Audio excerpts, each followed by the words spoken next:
Un cordial saludo a todos y a todas. Bienvenidos nuevamente a otra clase del curso de mejoramiento genético.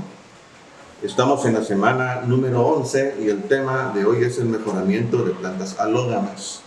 En las dos anteriores clases estuvimos viendo el mejoramiento de plantas autógamas. El concepto es distinto, algunas técnicas son bastante parecidas.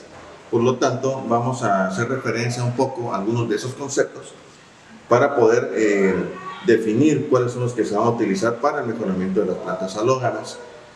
Vamos a pasar seguidamente al objetivo de la clase. El objetivo es analizar los distintos procedimientos básicos aplicados a la mejora de especies alógamas. ¿Cuáles van a ser esos procedimientos? En la siguiente diapositiva tendremos entonces las características de las plantas alógamas. Antes de entrar a esos conceptos metodológicos, vamos a recordar cuáles son las características de las plantas alógamas. En primer lugar, tienen una fecundación cruzada, o sea, se refiere a que el polen que va a fecundar los óvulos del pistilo de una flor va a provenir de otra flor distinta, de otra planta distinta.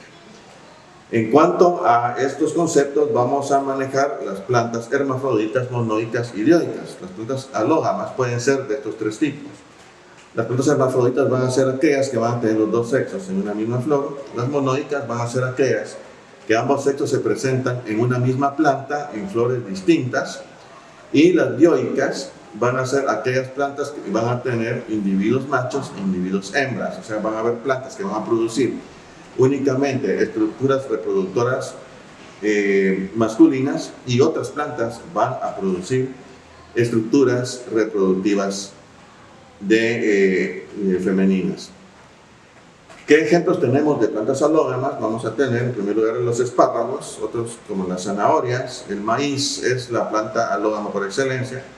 Tenemos también la remolacha, la cebolla, las manzanas, el melón, la sandía, las cucurbitáceas en general. Vamos a tener entonces una imagen al lado derecho que nos está ilustrando las flores femeninas y las flores masculinas en el árbol de papaya, que también es una planta alógama. En la siguiente diapositiva vamos a entrar a la primera técnica, que es la selección masal. La selección masal también se platicó en las plantas autógamas. Consiste en elegir los mejores individuos por los fenotipos que están presentando y específicamente por los ideotipos que nosotros estamos requiriendo para poder suplir nuestras necesidades. ¿En qué consiste esta selección masal? Consiste en primer lugar en recoger las semillas que ellos producen. Elegir primero los mejores individuos y luego recoger las semillas que ellos van a producir, en el intento de poder estar seleccionando las características que deseamos. Como paso número 3, se mezcla esta semilla para formar la generación siguiente. Como número 4, consiste en repetir el ciclo de selección y la mezcla de semillas sucesivamente. Esto se puede hacer en varias etapas, en varios ciclos, incluso en varios años.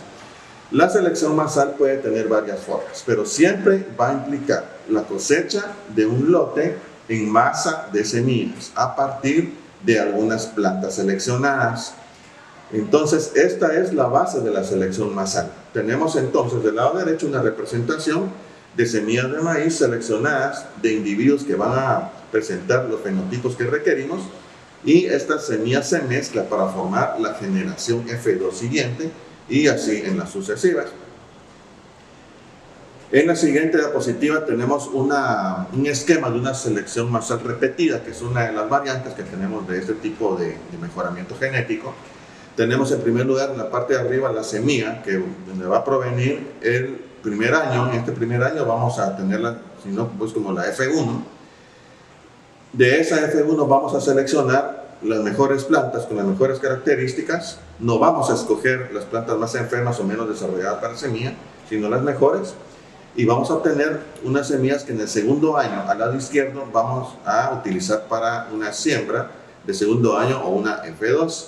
Pero también al lado derecho vamos a estar haciendo algunos ensayos para poder determinar si las características de la semilla que viene de la F1 están presentando los rasgos que nosotros necesitamos. Luego de eso vamos a seleccionar del segundo año las mejores semillas de las mejores plantas para el tercer año Y volvemos también a la par de esto a hacer un ensayo con ayuda de la estadística de un diseño experimental que vaya a manejar las varianzas, de tal manera que vayamos nosotros a corroborar si las características ideotípicas están saliendo como nosotros lo deseamos. Luego se repite por tercer año y por cuarto año hasta que logremos nosotros tener una cierta homocigosis en donde vamos a obtener las características deseadas en las siguientes generaciones. Esta es la selección masal repetida. Hay que poner mucha atención en la parte derecha, porque en la parte derecha dice ensayo, en el cual se van a estar haciendo repeticiones, incluso con algunos tratamientos de fertilización o de control de plagas o de manejo de sustrato, que pueden ayudar a maximizar la manifestación genética de esas plantas, de esas semillas que estamos nosotros utilizando. Y luego vamos a poder tener seguridad del uso de esa selección masal. Pasando a la siguiente diapositiva, tenemos la selección recurrente. La selección recurrente van a ser métodos de mejora en los que se van a llevar a cabo ciclos alternantes de selección y de cruzamiento. Hay un mismo principio para todas las selecciones recurrentes, que hay varios tipos. En primer lugar, el principio es que todas las plantas que muestran expresión de un carácter favorable, regulado por genes mayores o por poligenes, no tienen necesariamente el mismo genotipo. En primer lugar, vamos a tener que seleccionar de las plantas que tenemos algunas características favorables, pero no necesariamente el genotipo es el mismo. El fenotipo sí va a ser muy parecido, pero el genotipo no. Tenemos entonces en el tercer párrafo, por ejemplo, si un carácter favorable depende en su máxima expresión de los genes dominantes A, D, E mayúsculas y de los recesivos B, C y G minúsculas, entonces pueden existir en una población genotipos con la misma intensidad del carácter, tales como A, D. Por ejemplo, si cada uno de esos genes va a consistir en la mezcla de 4 alelos, vamos a tener A mayúscula y D mayúscula. Los que están con guión bajo pueden ser A minúscula o pueden ser D minúscula o pueden ser mayúsculas también. Ahí vamos a tener diferentes genotipos que puedan manifestar el mismo fenotipo que necesitamos. Pero también el mismo fenotipo puede ser la manifestación de otros genotipos como CC, GG minúsculas o como E mayúscula, E minúscula, CG minúsculas.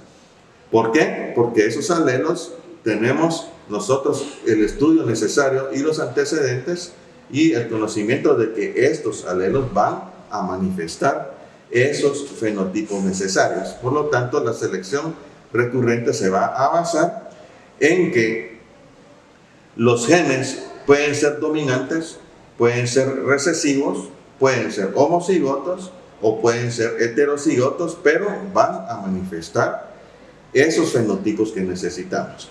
Lo que hay que poner mucha atención en esto es que esos genes pueden ser genes mayores. O sea, recordando, hace unas 2 o 3 clases que platicábamos de los genes mayores, que son los genes mendelianos, que van a ser generalmente homocigotos y que van a manifestar fenotipos que no van a ser influenciados en gran medida por el ambiente, o bien pueden ser poligenes, que van a manifestarse como genes recesivos en ciertas cantidades de población en menor porcentaje. Esto es en lo que respecta a la selección recurrente como medida general de mejoramiento genético. En cuanto a la selección recurrente en repetición, vamos a tener aquí algún esquema que nos va a ilustrar este tipo de repeticiones. En primer lugar, vamos a tener la semilla original como el inicio del proceso de selección recurrente. Esa semilla original que es previamente seleccionada de alguna población que va a tener las características que nosotros requerimos, se va a sembrar en el primer año y se va a obtener una F1. Si ustedes pueden darse cuenta, en ese esquema del primer año, que está con líneas punteadas que van a representar las plantas de una parcela con esas puntas espaciadas, vamos a requerir las semillas de las mejores plantas, las plantas que tengan mejores características, las más robustas, las más sanas, con un sistema radicular eficiente. vamos a seleccionar sus semillas para que en el segundo año vayamos a sembrarlas en parcelas distintas, una parte, y otra parte de ellas va a servir como reservas. Entonces vamos a tener dos usos de las semillas de primer año: para siembra del segundo año y poder hacer las mezclas necesarias, y como reservas de semilla para otra ocasión. Luego en el tercer año antes del tercer año se va a tener la información estadística necesaria para poder sembrarlas en una parcela de interpolinización, en la cual se van a hacer las mezclas de polen de una planta a otra, para luego hacer lo mismo que se venía haciendo con la selección masal anterior, en la cual del cuarto año al sexto año se van a estar obteniendo las plantas necesarias y se van a estar seleccionando para hacer los ensayos, y de esta manera estar asegurándonos de que los genotipos que estamos utilizando se van a manifestar en los siguientes años. Por último, vamos a tener en el sexto año las multiplicaciones de semillas como un proceso en el mismo campo de polinización de unas flores con otras, para obtener así una nueva semilla original que se va a utilizar en los subsiguientes ciclos. Luego vamos a tener la siguiente diapositiva, que nos va a platicar sobre el aprovechamiento de la heterosis. Hablemos de que la heterosis va a ser aquella superioridad del híbrido que habíamos platicado en otras ocasiones. Lo que se busca es que el híbrido vaya a tener una mejor manifestación fenotípica que los padres, y se manifiesta más fácil en las alógamas, principalmente en el maíz. Es uno de los ejemplos más evidentes de que la manifestación de las generaciones subsiguientes son mejores que los padres. Esa selección de plantas individuales en poblaciones de polinización libre se da para aprovechar esa superioridad de los híbridos. Luego se da una obtención y mejora de las líneas consanguíneas obtenidas por autofecundación de las anteriores. Por último, la selección de las líneas consanguíneas que den las mejores combinaciones híbridas van a ser, por lo tanto, las semillas resultantes que vamos a utilizar en los procesos de siembra de las siguientes generaciones o los siguientes años.